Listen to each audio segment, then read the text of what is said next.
Well, it's Friday, and let's see, what time is it? It's 1:30 in the afternoon. Kevin and I have had a full day today, and we started out at his shop where we rebuilt a master cylinder on a Triumph, about a 73 Triumph. We rebuilt a master cylinder. That was fun, and first opportunity for Kevin to do that, so that was fun. Then we came down to my shop and we made some new gas lines.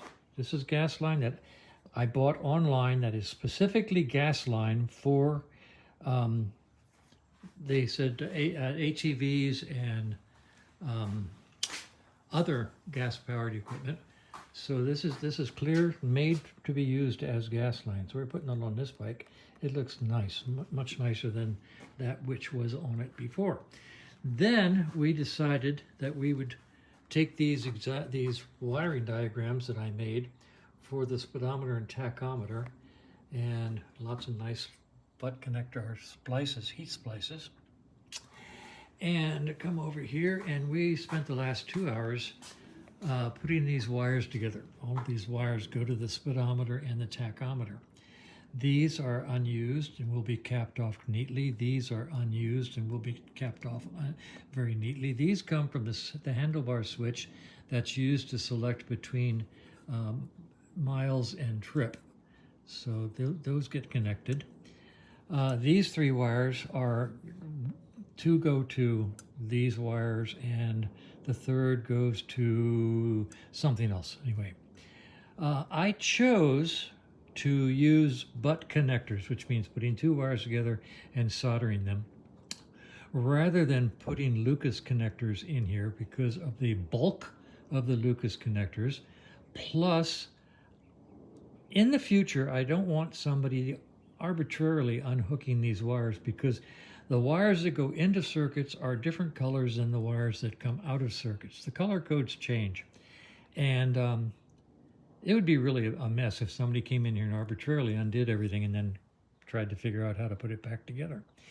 Even though, when I get this all working and everything tested and everything done, I'm going to fold these wiring diagrams up and put them into the headlight. So they will be in the headlight for future reference of anybody who goes in there and wondering, oh my gosh, what do I do with all these wires?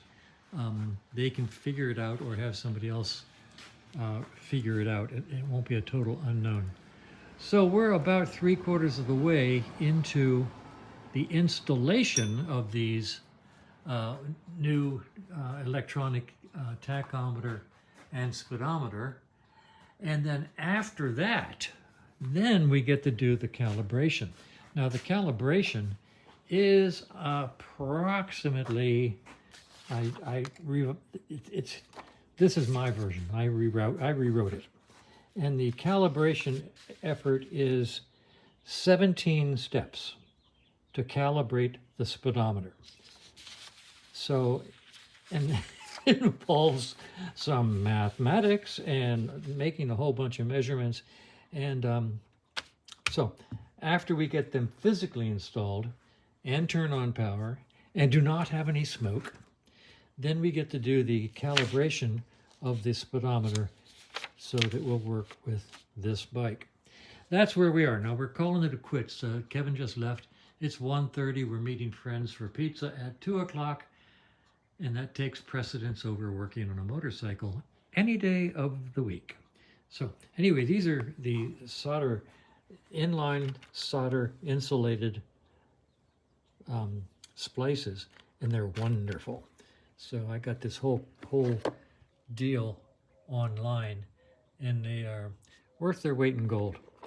Wires get soldered and insulated all at once using a heat gun, which melts the solder and shrinks the tubing. So well worth it. Very nice. And that's it for today. So I'm going to go eat pizza with friends.